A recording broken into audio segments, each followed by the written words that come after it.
જૂનાગઢના બે બુટલેગર કારમાં દારૂની 334 બોટલ સાથે ગળુમાં પકડાયા. 3 લાખનો મુદ્દામાલ કબજે લીધો. એમપીથી લાવેલ દારૂ ચોરવાડના શખ્સને આપે તે પહેલા જબ્બે દારૂ છુપાવવા કારમાં ચોરખાનું બનાવ્યું હતું.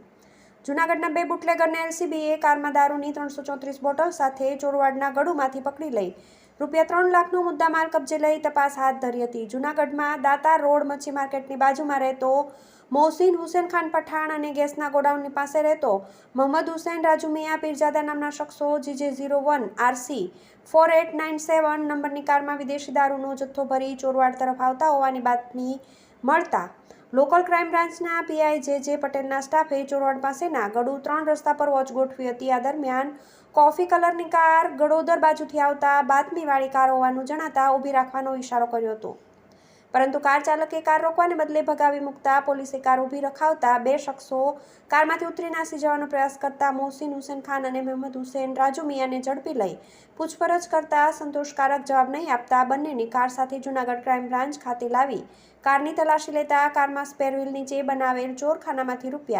₹80,160ની કિંમતના ઇંગ્લિશ દારૂની 334 બોટલ મળી આવતા બંનેની ધરપકડ કરી 2 મોબાઈલ, દારૂ, કાર સહિત કુલ ₹3,160નો મુદ્દામાલ કબજે કર્યો હતો. પૂછપરછમાં દારૂનો જથ્થો કલાભાઈ રહેવાસી સમોઈથી 2 કિલોમીટર દૂર રાણપુર રોડ મધ્યપ્રદેશવાળા પાસેથી લઈ આવી ચોરવાડના ચિરાગ બારૈયાને આપવાનો હોવાનું જણાવતા આ શખ્સો પાસે પણ ચોરવાડ પોલીસ સ્ટેશનમાં ગુનો નોંધી વધુ તપાસ હાથ ધરવામાં આવી હતી. TV18 news, Junagadh.